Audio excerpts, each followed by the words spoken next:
Stuart with Stuart Fishing here at a small pond in Ann Arbor where, rumor has it, there are some big bass, and we're gonna see if we can get them on a topwater frog because it's kind of shallow, it's kind of weedy. I'm not very good with the topwater frog just because I always mess up the timing, but let's give it a shot.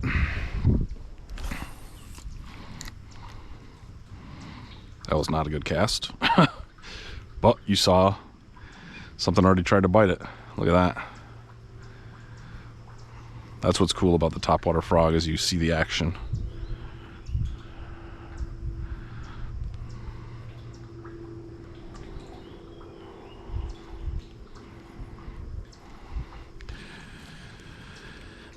So despite it being super shallow, you can't see the fish because of all the vegetation. And so they're going to come up through the vegetation and just slam the frog, and the key is not to react too quickly, because that's what I usually mess up, is I get too excited when it's hitting the frog.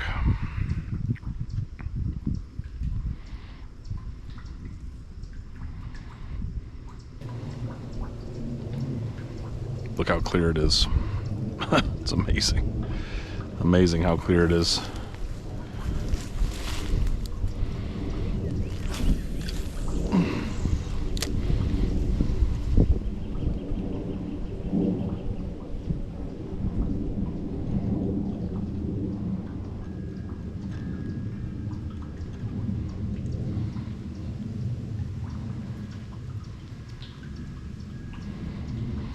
There's 3 spots to fish this pond on this side of the pond, and so if we don't get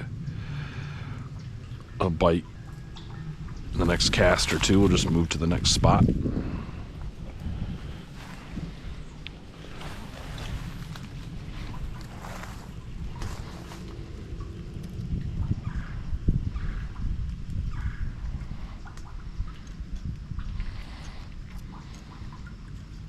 Oh, there's some action.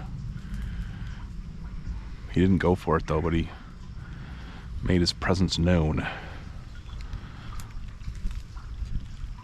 Try not to get caught in this bush. Ah, did it anyway. So let's throw him back out there where we saw that movement.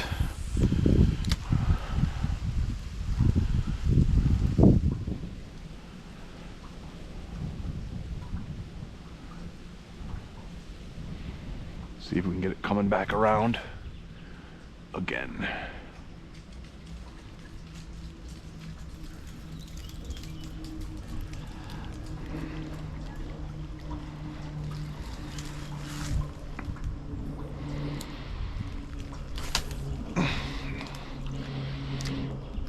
The hardest part about fishing here is the trees and the bushes.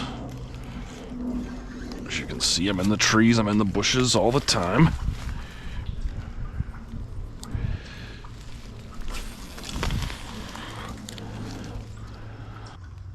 All right, well, we got 2 strikes in this location on the frog. Maybe the fish were too small, because the fish has got to be of a decent size to eat this frog. All right, last cast for this location.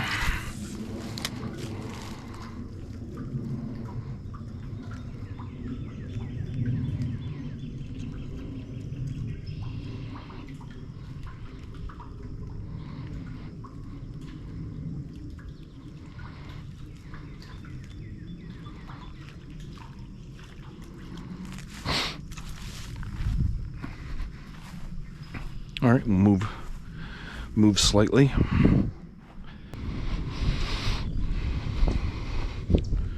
Look at how clear that is. You can see almost across the entire pond, and I don't see any fish. So I'm not sure what that means, but we'll find out.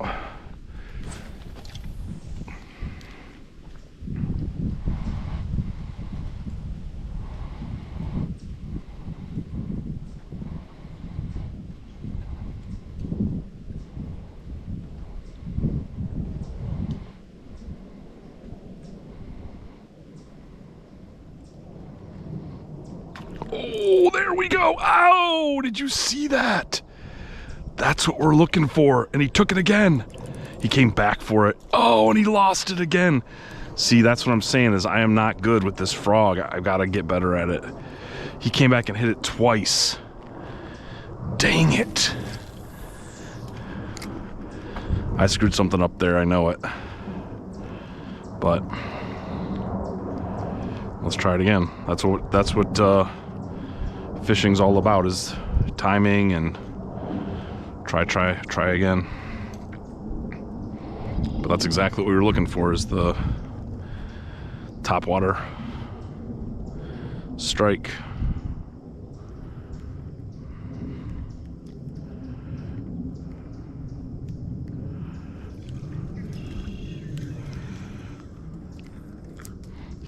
He came and hit it twice. Man.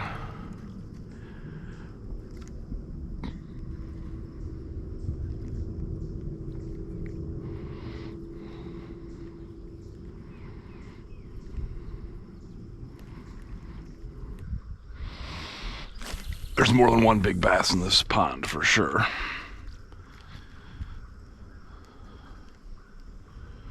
So that one's probably not going to come around for a third time, but there'll be other bass in here.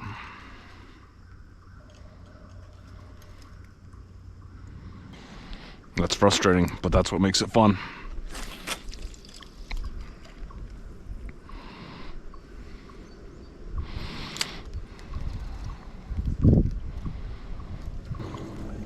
And if we can't get anything on the frog, we can switch to a wacky worm. We can switch to a topwater, like a crankbait that doesn't have a diver on it, or a chatterbait that doesn't have a diver on it, so it stays at the top of the water. You can't use a diver here, obviously, because it'll dive right into the weeds.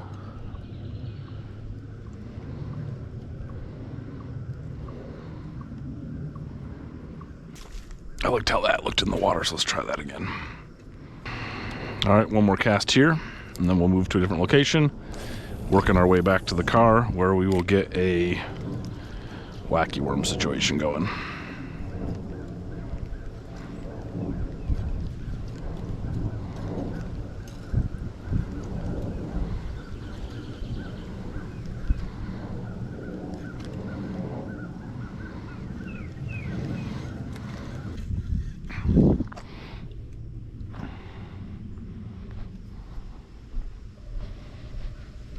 All right, let's give them what they want.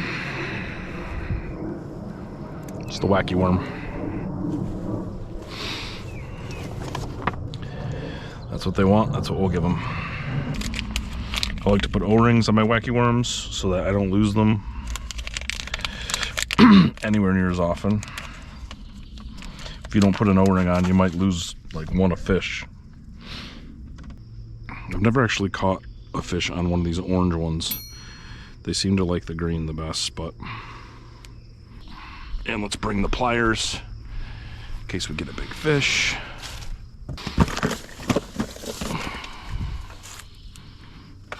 See that ripple? That means fish. Woo. So this wacky worm we're gonna keep at the top of the water. We're not gonna let it sink, because if it sinks, it'll get stuck right in these weeds that are here. So it's like a topwater presentation. Always remove the weeds, because a real worm isn't going to have weeds on it. A bait fish isn't going to have weeds on it. This is an extra long pole, which means I can do extra long casts. Oh, something hit it at the second it landed. Oh, look at that topwater action. Oh my God. But no fish.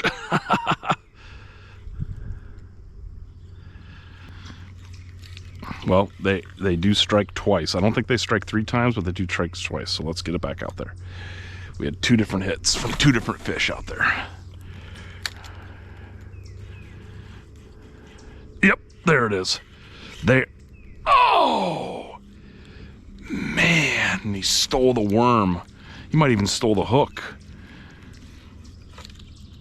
Oh, he was on for a second.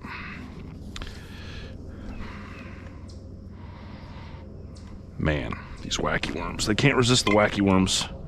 We're gonna get a fish here, I know it. Let's see if they'll do the same color, a different color. If not, we'll go back to the car and get another green one.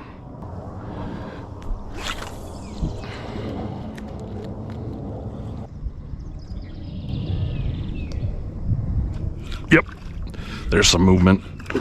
Oh my God, these are some finicky fish today, and maybe I'm not setting the hook or something. I'm screwing this up, I know it. I'm doing something wrong here, but I'm learning. They like the wacky worms a lot more than they like the topwater frog. It's 3 or 4 different fish have hit this thing so far.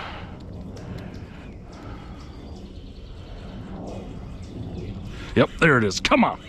That's it. That's it. There's the good hook set. That's the good set.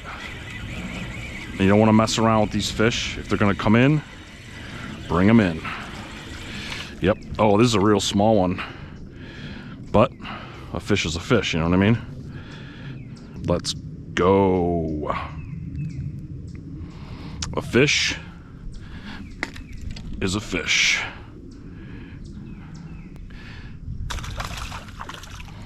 There he goes.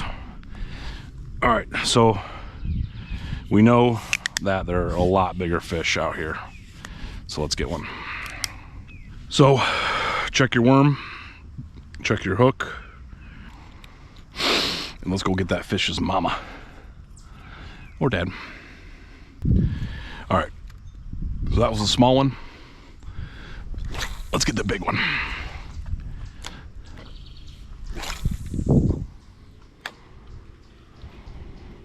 Oh my God, he hit it. He hit it the second it landed. But sometimes you're not ready to set the hook when that happens. But he brought it under. And we'll go throw it back out to him. I usually don't miss this many fish.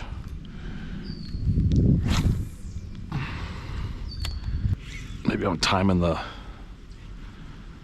hook set wrong or something.